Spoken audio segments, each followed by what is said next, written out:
ನಮಸ್ಕಾರಗಳು. ವಿಶ್ವವಾಣಿ ವಿಶೇಷ ಟಿವಿ ಕಾರ್ಯಕ್ರಮಕ್ಕೆ ತಮಗೆಲ್ಲರಿಗೂ ಸ್ವಾಗತ. ನಾನು ಪ್ರೊಫೆಸರ್ ಸುತ್ತರೇಸ್ ಮಾಲಿನಿ, ಅಧ್ಯಕ್ಷರು, ಜೆನೆಟಿಕ್ಸ್ ಮತ್ತು ಜಿನೋಮಿಕ್ಸ್ ಅಧ್ಯಯನ ವಿಭಾಗ, ಮೈಸೂರು ವಿಶ್ವವಿದ್ಯಾನಿಲಯ. ನಾನು ಆನುವಂಶೀಯ ಕಾಯಿಲೆಗಳ ಬೇರೆ ಬೇರೆ ವರ್ಗೀಕರಣದ ಬಗ್ಗೆ ಹೇಳಿದೆ, ಮೋನೋಜೆನಿಕ್ ಡಿಸಾರ್ಡರ್ ಬಗ್ಗೆ ಹೇಳಿದ್ದೀನಿ. ಅದೇ ರೀತಿ ವರ್ಣತಂತುಗಳ ವ್ಯತ್ಯಾಸದಿಂದ ಏನೇನು ಕಾಯಿಲೆಗಳು ಬರುತ್ತೆ ಅದರ ಬಗ್ಗೆ ತಿಳಿಸ್ದೆ. ಪಾಲಿಜೆನಿಕ್ ಡಿಸಾರ್ಡರ್, ಉದಾಹರಣೆಗೆ obesity, diabetes, cancer, thyroid problem, ಇವನ್ನೆಲ್ಲ ನಾವು ಬಹುವಿಧದ ಅಸ್ವಸ್ಥತೆ ಅಂತೀವಿ. ಇದು ಏನಕ್ಕೆ ಬರುತ್ತೆ ಅನ್ನೋದ್ರ ವಿಚಾರನೂ ಸಹ ನಾನು ನಿಮಗೆ ತಿಳಿಸಿದ್ದೀನಿ. ಕೊನೆಯ ಕೆಟಗರಿ ಎಪಿಜೆನೆಟಿಕ್ ಅಂತ ಅಂತೀವಿ ಅದನ್ನು. ಅಂದರೆ ಇಲ್ಲಿ ನಮ್ಮ DNA ಏನು ವ್ಯತ್ಯಾಸ ಆಗಿಲ್ಲ, ಆದರೂ ಸಹ ಕಾಯಿಲೆ ಬರ್ತಾ ಇದೆ. ಹಾಗಾದರೆ ಕಾರಣ ಏನು ಅಂತ ನಾವು ನೋಡೋದಾದರೆ ಒಂದೆರಡು ಉದಾಹರಣೆಗಳನ್ನು ನಾನು ನಿಮಗೆ ಕೊಡ್ತಾ ಇದ್ದೀನಿ. ಇತ್ತೀಚೆಗೆ ನಿಮಗೆಲ್ಲ ಗೊತ್ತಿದೆ, ಯಾವ ಒಂದು ಕುಟುಂಬದಲ್ಲಿ ಹೋಗಿ ನಾವು ಮಕ್ಕಳು ಇರ್ತಾವಲ್ಲ, ಸಣ್ಣ ಮಕ್ಕಳು, ಅವ್ರನ್ನ ಕೇಳಿದ್ರೆ ಒಂದೇ ಒಂದು ಕಂಪ್ಲೇಂಟ್ ತಂದೆ ತಾಯಿಗಳು ಹೇಳೋದು, ಮಕ್ಕಳು ಮನೆಯಲ್ಲಿ ಊಟ ಮಾಡಲ್ಲ, ಅವರು ಬರೀ ಜಂಕ್ ಆಹಾರ ಸೇವನೆ ಮಾಡ್ತಾರೆ, ಅವ್ರಿಗೆ ಪಿಜ್ಜಾ ಬೇಕು, ಬರ್ಗರ್ ಬೇಕು, ಪಾನಿಪುರಿ, ಹೊರಗಡೆ ಊಟ ಅಂದರೆ ಮಾತ್ರ ಮಾಡೋದು, ಮನೇಲಿ ಊಟ ಅವರು ಮಾಡ್ತಾ ಇಲ್ಲ ಅನ್ನುವ ಒಂದು ಕಂಪ್ಲೇಂಟ್ ಸರ್ವೇ ಸಾಮಾನ್ಯ ಅನ್ಬೋದು. ಅದು ಬರೀ ಚಾಕ್ಲೇಟ್ಸ್ ಆಗ್ಬೋದು, ಬಿಸ್ಕೆಟ್ಸ್ ಆಗ್ಬೋದು, ಕೇಕು, ಈ ಥರ ಅಂದರೆ ಬೇಕರಿ ಐಟಮ್ಗಳಾಗ್ಬೋದು. ಮತ್ತು ಜಂಕ್ ಆಹಾರ ಅಂತ ನಾವು ಏನು ಹೇಳ್ತೀವಿ ಅದನ್ನೇ ಮಕ್ಕಳು ಹೆಚ್ಚು ಇಷ್ಟಪಡ್ತಾರೆ, ಮನೆ ಊಟ ಮಾಡಲ್ಲ ಅನ್ನೋದು ಸಾಮಾನ್ಯವಾಗಿ ಹೇಳ್ತಾರೆ. ಇದು ಏನಕ್ಕೆ ಕಾರಣ ಅಂದರೆ, ಒಂದು, ತಂದೆ ತಾಯಿಗಳು ಅದನ್ನು ಅಭ್ಯಾಸ ಮಾಡಿಸ್ಬಿಟ್ಟಿರ್ತಾರೆ, ಮಕ್ಕಳು ಹಠ ಮಾಡ್ತಾರೆ ಅಂತ. ಅದಕ್ಕಿಂತ ಮುಖ್ಯ ಕಾರಣ ವಿಜ್ಞಾನದ ಪ್ರಕಾರ ನಾವು ನೋಡೋದಾದರೆ, ಈ ಮಕ್ಕಳ ತಾಯಂದಿರು ಗರ್ಭಿಣಿಯರಾಗಿದ್ದಾಗ ಅತಿಯಾಗಿ ಜಂಕ್ ಆಹಾರ ಸೇವನೆ ಅವರೇ ಮಾಡಿರ್ತಾರೆ. ಮಾಡಿದಂತಹ ಸಂದರ್ಭದಲ್ಲಿ ಏನಾಗಿರುತ್ತೆ ಅಂದರೆ, ಮಿಥೈಲೇಷನ್ ಅಂತ ಒಂದು ಪ್ರಾಸೆಸ್ಸು ನಡೆದಿರುತ್ತೆ. ಮಗು ಬೆಳವಣಿಗೆ ಆಗ್ತಾ ಇದೆ ಭ್ರೂಣದಲ್ಲಿ. ಅಂಥ ಸಂದರ್ಭದಲ್ಲಿ ಕೆಲವೊಂದು ಮಿಥೈಲೇಷನ್ ಅಂದರೆ ನಮ್ಮ ಡಿ ಎನ್ ಎ ಅನ್ನೋದು ಸುಮ್ಮನೆ ಒಂದು ಅದು ಮೆಸೇಜ್ ಕೊಡೋ ಅಂತಹ ಒಂದು ಇದು ಅಂತ ನಾವು ನೋಡೋದಾದರೆ, ಅದರಲ್ಲಿ ATGC ಅಂತ ಒಂದೊಂದು ನ್ಯೂಕ್ಲಿಯೋಟೈಡ್ ಇರುತ್ತೆ, ಒಂದು ಮೆಸೇಜ್ ಇರುತ್ತೆ.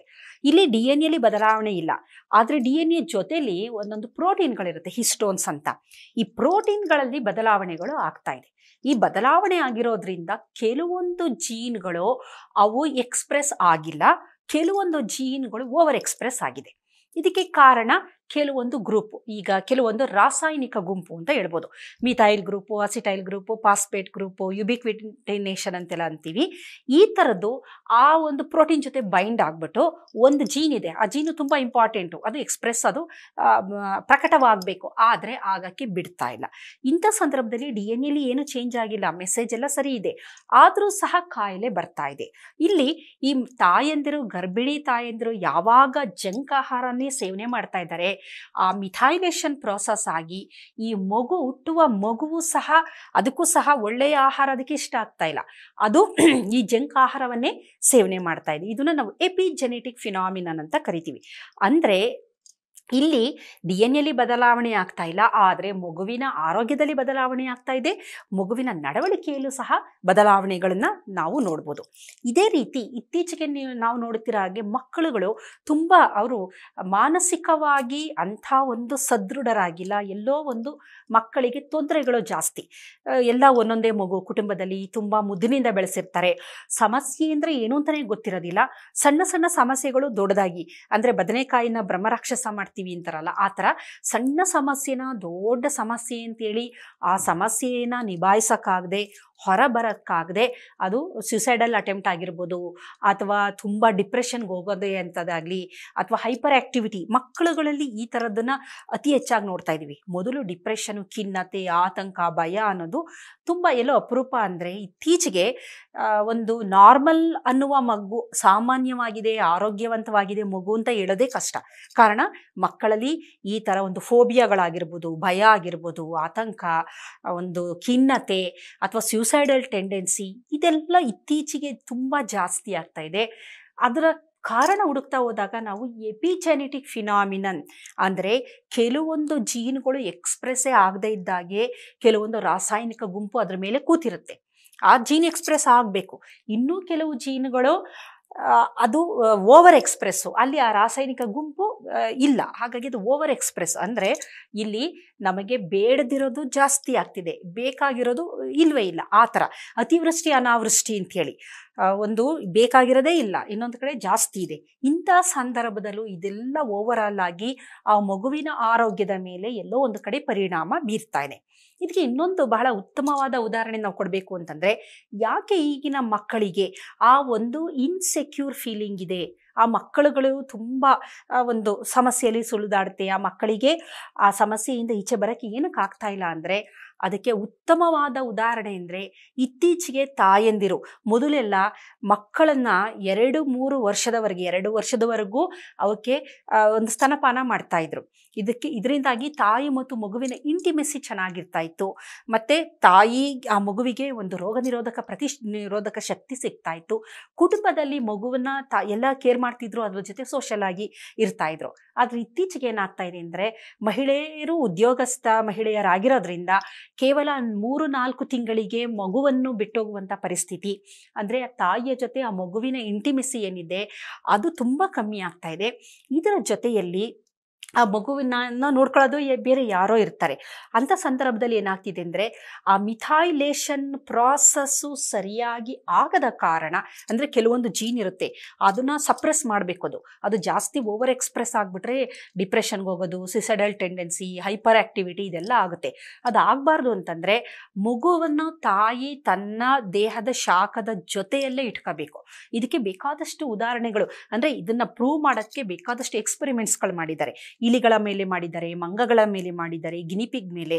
ಅಂದರೆ ಯಾವ ಒಂದು ಮಗು ತಾಯಿಯ ಒಂದು ದೇಹದ ಶಾಖದಲ್ಲಿ ಆ ಮಗು ಬೆಳೆಯುತ್ತೆ, ಅಂಥ ಮಗುವಿಗೆ ಧೈರ್ಯ ಜಾಸ್ತಿ, ಅದು ಸಮಸ್ಯೆಗಳನ್ನು ಬಹಳ ತುಂಬ ಚೆನ್ನಾಗಿ ಅದು ನಿಭಾಯಿಸುತ್ತೆ.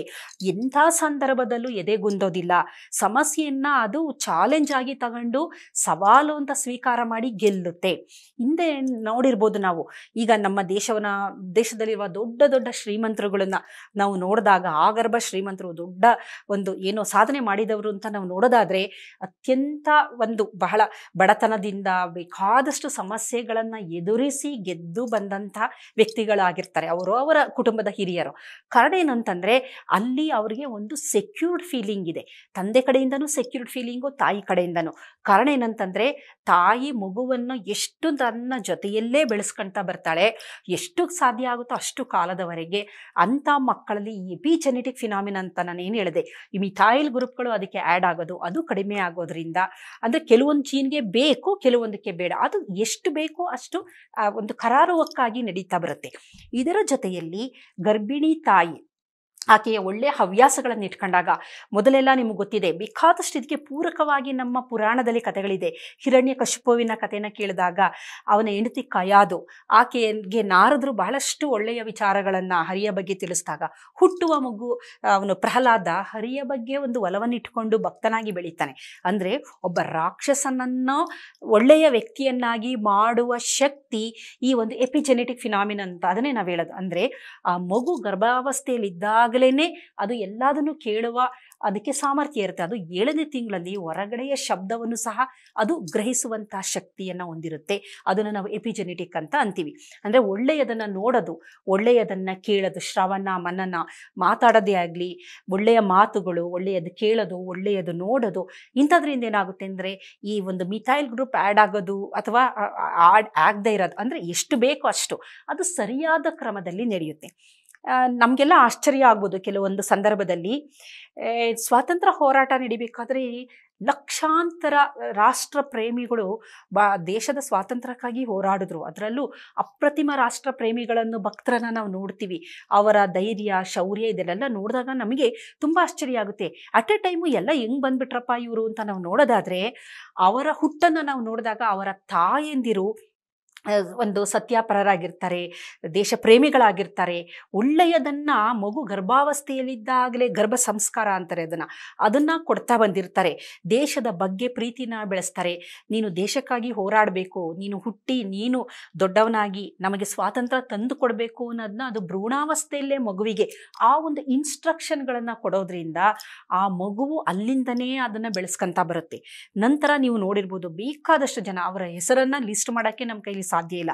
ಅಷ್ಟೊಂದು ದೇಶ ಪ್ರೇಮಿಗಳು ಒಂದೇ ಒಂದು 50 ವರ್ಷದಲ್ಲಿ ನಮಗೆ ಅಷ್ಟು ಜನ ಸಿಗ್ತಾರೆ. ಕಾರಣ ಏನಂದರೆ ಇದು ಎಪಿಜೆನೆಟಿಕ್. ಅಂದರೆ ಗರ್ಭಾವಸ್ಥೆಯಲ್ಲಿದ್ದಾಗಲೇ ಮಿಥೈಲೇಷನ್ ಅನ್ನುವ ಪ್ರೊಸೆಸ್ಸು, DNA ಚೆನ್ನಾಗಿದೆ, ಏನೂ ತೊಂದರೆ ಇಲ್ಲ.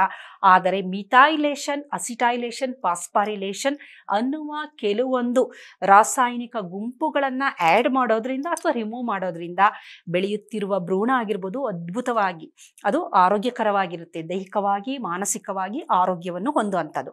ಅದು ಯಾವ ಟೈಮಲ್ಲಾದರೂ ಆಗ್ಬೋದು. ಈ ಎಪಿಜೆನೆಟಿಕ್ ಫಿನಾಮಿನನ್ ಅನ್ನೋದಿದೆಯಲ್ಲ, ಬರೀ ಭ್ರೂಣಾವಸ್ಥೆ ಅಲ್ಲ, ಯಾವಾಗ ಬೇಕಾದರೂ ಮನುಷ್ಯನಲ್ಲಿ ಈ ಬದಲಾವಣೆಗಳು ದೇಹದಲ್ಲಿ ಆಗ್ಬೋದು. ನಾವು ನೋಡೋದೇ ಆಗಲಿ, ಕೇಳೋದೇ ಆಗಲಿ, ಒಳ್ಳೆದಿದ್ದಾಗ ಏನಾಗುತ್ತೆ ಅಂದರೆ, ಕೆಲವೊಂದು ರಾಸಾಯನಿಕ ಗುಂಪುಗಳು ಆ ಒಂದು ನಮ್ಮ ಪ್ರೋಟೀನ್ಗಳ ಮೇಲೆ ಅದು ಸೇರ್ಕೊಂಡಾಗ ಕೆಲವೊಂದು ಅಂದರೆ ಕೆಲವು ಜೀನ್ಗಳು ಜಾಸ್ತಿ ಎಕ್ಸ್ಪ್ರೆಸ್ ಆಗಬಾರ್ದು, ಆದರೆ ನಮಗೆ ತೊಂದರೆ.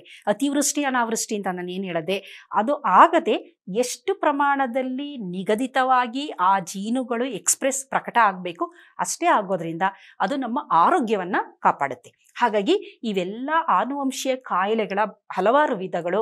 ಆದರೆ ಈ ಆನುವಂಶೀಯ ಕಾಯಿಲೆಯನ್ನು ಗುಣಪಡಿಸೋಕ್ಕೆ ಸಾಧ್ಯ ಇಲ್ಲ. ಒಂದ್ಸಲ ಬಂದರೆ ಅದು ಕಾಯಿಲೆನೇ, ಆದರೆ ಇದರ ನಿರ್ವಹಣೆ ಮಾಡಬಹುದು ಮತ್ತು ಇದು ಬರದಿದ್ದ ಹಾಗೆ ತಡೆಗಟ್ಟುವುದು ಸಾಧ್ಯತೆಗಳು ಇದೆ. ಇದರಲ್ಲಿ ಏನು ಮಾಡ್ಬೋದು ಅಂತಂದರೆ, ಕೆಲವೊಂದು ಆನುವಂಶೀಯ ಕಾಯಿಲೆಗಳನ್ನು ಕಂಡುಹಿಡಿಯುವಂತಹ ಪರೀಕ್ಷೆಗಳಿದೆ. ಈಗ ದಂಪತಿಗಳು ಅವರು ಸಂಬಂಧಿಕರು ಮದುವೆ ಆಗಬೇಕು, ಅನಿವಾರ್ಯ ಕಾರಣದಿಂದ ಅವರು ಮದುವೆ ಆಗಲೇಬೇಕು. ಇಂಥ ಸಂದರ್ಭದಲ್ಲಿ ಏನು ಮಾಡಬೇಕು ಅಂದರೆ, ಇಬ್ಬರಲ್ಲೂ ಏನಾದರೂ ತೊಂದರೆ ಇದೆಯಾ ಅಂತ ಪರೀಕ್ಷೆ ಮಾಡ್ಕೊಳ್ಳೋಕ್ಕೆ ವಾಹಕ ಪರೀಕ್ಷೆ ಅಂತ ಇದೆ. ಆ ವಾಹಕ ಪರೀಕ್ಷೆ ಮಾಡೋದ್ರಿಂದ ದಂಪತಿಗಳಲ್ಲಿ ತೊಂದರೆ ಇದೆಯಾ ಅಂತ ಕಂಡುಹಿಡಿಬೋದು. ನಂತರ ಮದುವೆ ಆಯಿತು, ಮದುವೆ ಆದ ನಂತರ ಆಕೆ ಗರ್ಭಿಣಿ, ಆಕೆಗೆ ಹೆದರಿಕೆ ಆಗ್ತಾ ಇದೆ, ಮಗುಗೇನಾದರೂ ಕಾಯಿಲೆ ಬಂದ್ಬಿಡುತ್ತಾ, ವಯಸ್ಸು ಜಾಸ್ತಿ ಆಗಿದೆ ಆಕೆಗೆ, ಮತ್ತು ಆಕೆಗೆ ಏನೇನೋ ತೊಂದರೆಗಳಿತ್ತು, ಮೆಡಿಕೇಶನ್ ತಗೊಂತಿದ್ಲು, ಮತ್ತು ಕುಟುಂಬದಲ್ಲಿ ಕೆಲವರಿಗೆ ಈ ಥರ ತೊಂದರೆಗಳಿತ್ತು, ಅಥವಾ ಕುಟುಂಬದಲ್ಲಿ ಕೆಲವೊಂದು ಸಾವುಗಳು ಆಗಿದ್ವು ಈ ಕಾರಣದಿಂದ, ಅಥವಾ ಮೊದಲನೇ ಮಗುವಿಗೆ ತೊಂದರೆ ಇತ್ತು, ಈಗ ಎರಡನೇ ಮಗುವಿಗೆ ಆಕೆ ಗರ್ಭವತಿ, ಹೆದರಿಕೆ ಆಗ್ತಾ ಇದೆ, ಎರಡನೇ ಮಗು ಏನಾದರೂ ಬುದ್ಧಿಮಾಂದ್ಯದ ಮಗು ಹುಟ್ಟುಬಿಡುತ್ತಾ ಅಂತ. ಇಂಥ ಸಂದರ್ಭದಲ್ಲಿ ಪ್ರೀನೇಟಲ್ ಡಯಾಗ್ನೋಸಿಸ್ ಅಂತ ಇದೆ, ಅಂದರೆ ಪ್ರಸವ ಪೂರ್ವ ವೈಜ್ಞಾನಿಕ ಪರೀಕ್ಷೆಗಳು. ಅದನ್ನು ಪರೀಕ್ಷೆ ಮಾಡಿದ್ರೆ ಮಗು ಆರೋಗ್ಯವಾಗಿದೆಯೋ ಇಲ್ಲ ಅಂತ 100ಕ್ಕೆ 100% ಅಥೆಂಟಿಕ್ ಪರೀಕ್ಷೆಗಳದು. ಮಗು ಏನಿದೆ, ಮಗುವಿಗೆ ಕಾಯಿಲೆ ಇದೆಯಾ ಇಲ್ವಾ ಅಂತೇಳಿ ಗೊತ್ತಾಗುತ್ತೆ. ಈ ಪರೀಕ್ಷೆ ಮಾಡೋದ್ರಿಂದನೂ ಸಹ ಅದು ಆರೋಗ್ಯವಂತ ಮಗುವೋ ಅಲ್ಲವೋ ಅಂತ ಗೊತ್ತಾಗುತ್ತೆ. ಮಗುಗೆ ತೊಂದರೆ ಇದ್ದರೆ ನಂತರ ಅದನ್ನು ಅಬಾರ್ಟ್ ಮಾಡ್ಕೋಬೋದು, ಅದು ತಂದೆ ತಾಯಿಗಳಿಗೆ ಬಿಟ್ಟಂಥ ವಿಚಾರ. ಹಾಗಾಗಿ ಆ ಪರೀಕ್ಷೆ ಲಭ್ಯವಿದೆ. ನಂತರ ಮಗು ಹುಟ್ಟಿದ ಮೇಲೆ ನವಜಾತ ಶಿಶು ಪರೀಕ್ಷೆ ಇದೆ, ಅಂದರೆ ಹುಟ್ಟಿದ ಮಗು ಆರೋಗ್ಯವಾಗಿದೆಯೋ ಇಲ್ಲವೋ. ಕೆಲವೊಂದು ಪರೀಕ್ಷೆಗಳು ನವಜಾತ ಶಿಶುಗಳಲ್ಲಿ ಮಾಡೋದ್ರಿಂದ ಮುಂದಿನ ದಿನದಲ್ಲಿ ಆ ಮಗು ಕಾಯಿಲೆಗೆ ತುತ್ತಾಗದೇ ಇರೋ ಹಾಗೆ ಅದನ್ನು ತಡಿಬಹುದು. ಉದಾಹರಣೆಗೆ ಫಿನೈಲ್ ಕಿಟನ್ಯೂರಿಯಾ ಅಂತ ಒಂದು ತೊಂದರೆ ಇದೆ. ಅಂಥ ಮಕ್ಕಳಿಗೆ ಫಿನೈಲ್ ಅಲಿನಿನ್ ಇರುವಂತಹ ಆಹಾರನ ಕೊಡದೇ ಇದ್ದಾಗ ಆ ಮಗು ನಾರ್ಮಲ್ ಆಗೇ ಇರುತ್ತೆ. ಗ್ಯಾಲೆಕ್ಟೋಸೀಮಿಯಾ ಅಂತ ಇನ್ನೊಂದು ಕಾಯಿಲೆ ಇದೆ. ಆ ಮಗು ಹುಟ್ಟಿದ ತಕ್ಷಣ ಆ ಮಗುವಿಗೆ ತೊಂದರೆ ಇದೆ ಅಂತ ಗೊತ್ತಾದರೆ ಅದಕ್ಕೆ ಹಾಲನ್ನ ಕೊಡಬಾರ್ದು, ಅದು ಜೀವನ ಪರ್ಯಂತ ಹಾಲನ್ನೇ ಕುಡಿಯಾಗಿಲ್ಲ. ಅವಾಗ ಅದು ಚೆನ್ನಾಗೇ ಇರುತ್ತೆ, ಎಲ್ಲರ ಥರ ಆರೋಗ್ಯವಾಗಿರುತ್ತೆ. ಹಾಲೇನಾದರೂ ಆ ಮಗುವಿಗೆ ಕೊಟ್ಟರೆ ಅದನ್ನು ಡೈಜೆಸ್ಟ್ ಮಾಡ್ಕೊಳ್ಳೋ ಶಕ್ತಿ ಆ ಮಗುವಿಗೆ ಇಲ್ಲದ ಕಾರಣ ಅದು ಮರಣವನ್ನಪ್ಪುವ ಸಾಧ್ಯತೆ ಇದೆ. ಹಾಗಾಗಿ ಮೊದಲನೇದಾಗಿ ವಾಹಕ ಪರೀಕ್ಷೆ ಮಾಡಿಸ್ಕೋಬೋದು. ಅಂದರೆ ಮದುವೆ ಆಗಬೇಕು ಅಂತ ಬಯಸ್ತಿರುವಂತಹ ಗಂಡು ಹೆಣ್ಣು ಸಂಬಂಧಿಕರಾಗಿದ್ದರೆ ಅಥವಾ ವಯಸ್ಸು ಜಾಸ್ತಿ ಆಗಿದ್ದರೆ, ಏನಾದರೂ ತೊಂದರೆಗಳು ಇದ್ದಂಥ ಪಕ್ಷದಲ್ಲಿ. ನಂತರ ಗರ್ಭಿಣಿಯಾದಾಗ ಬೆಳೆಯುತ್ತಿರುವ ಭ್ರೂಣ ಚೆನ್ನಾಗಿದೆಯಾ ಇಲ್ವಾ ಅಂತ ಪರೀಕ್ಷೆ ಮಾಡೋದಕ್ಕೆ ಟೆಸ್ಟ್ಗಳಿದೆ. ಮಗು ಹುಟ್ಟಿದ ನಂತರ ಆ ಮಗು ಚೆನ್ನಾಗಿದೆಯಾ ಇಲ್ವಾ, ಅದಕ್ಕೇನಾದರೂ ತೊಂದರೆ ಆಗಬಹುದಾ ಮುಂದೆ ಅನ್ನೋದನ್ನು ಪರೀಕ್ಷೆ ಮಾಡೋಕ್ಕೆ ಟೆಸ್ಟ್ಗಳಿದೆ. ಹಾಗಾಗಿ ವಾಹಕ ಪರೀಕ್ಷೆ ಮತ್ತು ಪ್ರಸವ ಪೂರ್ವ ಒಂದು ವೈಜ್ಞಾನಿಕ ಪರೀಕ್ಷೆ, ನವಜಾತು ಶಿಶುಗಳ ಪರೀಕ್ಷೆ, ಇವೆಲ್ಲ ಜೆನೆಟಿಕ್ ಟೆಸ್ಟ್ಗಳು. ಇವುಗಳನ್ನು ಮಾಡೋದ್ರಿಂದ ಇದರಲ್ಲಿ ಮುಖ್ಯವಾಗಿ ಆಮ್ನಿಯೋಸಿಂಟಸಿಸ್ ಅಂತ ಮಾಡ್ತಾರೆ, ಕೊರಿಯಾನಿಕ್ ವಿಲೈ ಸ್ಯಾಂಪ್ಲಿಂಗ್ ಮಾಡ್ತಾರೆ, ಕಾರ್ಡೋಸಿಂಟಸಿಸ್ ಅಂತ, ಇವೆಲ್ಲ ಪ್ರಸವ ಪೂರ್ವ ತಳಿವಿಜ್ಞಾನದ ಪರೀಕ್ಷೆಗಳು. DNA ಟೆಸ್ಟ್ ಮಾಡ್ತಾರೆ, ವರ್ಣತಂತುಗಳನ್ನು ಟೆಸ್ಟ್ ಮಾಡ್ತಾರೆ, ಆಮೇಲೆ ಹಾರ್ಮೋನ್ಗಳನ್ನು ಟೆಸ್ಟ್ ಮಾಡ್ತಾರೆ, ಎಂಜೈಮ್ಸ್ಗಳನ್ನ ಟೆಸ್ಟ್ ಮಾಡ್ತಾರೆ. ಇದನ್ನೆಲ್ಲ ಮಾಡೋದ್ರಿಂದ ಓವರ್ ಆಲ್ ಆಗಿ ಮಗು ಮತ್ತು ಮೊದಲು ಗಂಡು ಹೆಣ್ಣು ಚೆನ್ನಾಗಿದ್ದಾರಾ, ನಂತರ ಮಗು ಚೆನ್ನಾಗಿದೆಯಾ, ಹುಟ್ಟಿದ ನಂತರ ಮಗುವಿನ ಆರೋಗ್ಯ ಹೇಗಿದೆ, ಇದೆಲ್ಲ ಸಂಪೂರ್ಣವಾಗಿ ನಮಗೆ ಲಭ್ಯವಿರೋದ್ರಿಂದ ಈಗ ವೈಜ್ಞಾನಿಕತೆ ತುಂಬ ಎತ್ತರದಲ್ಲಿದೆ, ಉತ್ತುಂಗದಲ್ಲಿದೆ. ಅದರಲ್ಲೂ ವೈದ್ಯಕೀಯ ವಿಜ್ಞಾನ ಇನ್ನೂ ಚೆನ್ನಾಗಿ ಡೆವಲಪ್ ಆಗಿರೋದ್ರಿಂದ ಇದನ್ನು ಸದ್ಬಳಕೆ ಮಾಡಿಕೊಂಡು ನಾವು ಮಗುವಿನ ಮುಂದಿನ ಜನಾಂಗದ ಒಂದು ಆರೋಗ್ಯವನ್ನು ನಾವು ಕಾಪಾಡ್ಕೋಬೋದು. ಹಾಗಾಗಿ ಇದರ ಬಗ್ಗೆ ಜನಸಾಮಾನ್ಯರಲ್ಲಿ ಒಂದು ಅರಿವಿರಬೇಕು. ಇದೆಲ್ಲ ಇದೆ, ಲಭ್ಯ ಇದೆ ಅಂತ ಗೊತ್ತಾದಾಗ ಮುಂದಿನ ದಿನದಲ್ಲಿ ಎಲ್ಲಿ ಲಭ್ಯ ಇದೆ ಅಂತ ನಾವು ಅದನ್ನು ಹುಡುಕಿ ಖಂಡಿತವಾಗ್ಲೂ ಈ ಎಲ್ಲ ಸೌಲಭ್ಯಗಳನ್ನು ನಾವು ಬಳಸ್ಕೋಬಹುದು. ನಮಸ್ಕಾರ.